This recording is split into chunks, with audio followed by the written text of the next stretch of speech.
Bangladeshi passport নিয়ে Saudi আরবে পাড়ি দিচ্ছেন একের পর এক রোহিঙ্গা। কয়েক দশকে বাংলাদেশি পাসপোর্টে সৌদিতে প্রবেশ করেছেন কমপক্ষে ৫ লাখ রোহিঙ্গা, যাদের সবাই কাগজ কলমে অবৈধ বাংলাদেশি হিসেবে সৌদি আরবে বসবাস করছেন। বাংলাদেশি হিসেবে শুধু বসবাস নয়, তারা জড়িয়ে পড়ছেন নানান অপকর্মে। এতে বাংলাদেশিদের নিয়ে বিরূপ ধারণা সৃষ্টি হচ্ছে সৌদির নাগরিকদের মধ্যে। বাংলাদেশি পাসপোর্ট নিয়ে ১০ বছর আগে সৌদি আরব গেছেন পবিত্র নগরী মক্কার আল মিসফালা এলাকার ইমাদাত আল জাহাব হোটেলের কর্মচারী শফিউল্লাহ। তিনি বলেন, ৪.৫ লাখ টাকা খরচ করে সৌদি আরব এসেছি। আকামা নেওয়ার পর আর নবায়ন করিনি। এখন চেষ্টা করছি আমার পরিবারের অন্য সদস্যদেরও নিয়ে আসার।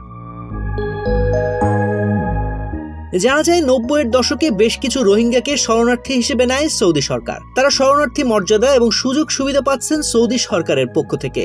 কিন্তু সৌদি সরকার শরণার্থী হিসেবে নেওয়া বন্ধ করলেও থামেনি রোহিঙ্গাদের সৌদি যাত্রা। তারা বাংলাদেশের পাসপোর্ট ব্যবহার করেই যাচ্ছেন সৌদিতে। গত ৩ দশকে বাংলাদেশি পাসপোর্ট ব্যবহার করে কমপক্ষে ৫ লাখ রোহিঙ্গা প্রবেশ করেছেন সৌদি আরবে।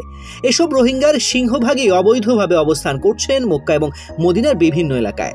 বাংলাদেশি পাসপোর্ট ব্যবহার করে পাড়ি জমানো রোহিঙ্গারা সৌদি আরবে এসে পালিয়ে যান কফিলের কাছ থেকে। ভিসা অনুযায়ী যে এলাকায় থাকার কথা সেখানে অবস্থান না করে চলে যান রোহিঙ্গা অধ্যুষিত এলাকায়। আকামা অনুযায়ী করেন না কাজ, তারা চলে যান আগে থেকেই সৌদিতে অবস্থান করা রোহিঙ্গাদের কাছে। এমনকি পরে আকামাও নবায়ন করেন না। ফলে কাগজ কলমে বাংলাদেশি হিসেবে প্রবেশ করা রোহিঙ্গারা হয়ে যান অবৈধ।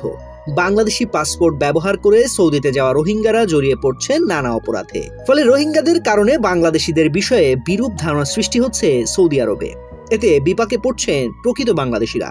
যদিও সৌদি আরবে অবৈধভাবে বসবাস করা রোহিঙ্গাদের জন্য স্থায়ীভাবে কিছু করতে চায় সৌদি সরকার। এজন্য সৌদি আরবে অবৈধভাবে বসবাস করা রোহিঙ্গাদের পাসপোর্ট নবায়নের জন্য ২০১০ সালে আনুষ্ঠানিকভাবে প্রস্তাব দেয় সৌদি সরকার। ২০২২ সালের ১৩ নভেম্বর সৌদি সরকারের উপস্বরাষ্ট্রমন্ত্রী নাসির বিন আব্দুল আজিজ আল দাউদের বাংলাদেশ সফরের সময় রোহিঙ্গাদের পাসপোর্ট দেওয়ার বিষয়ে সমঝোতা সই হয়।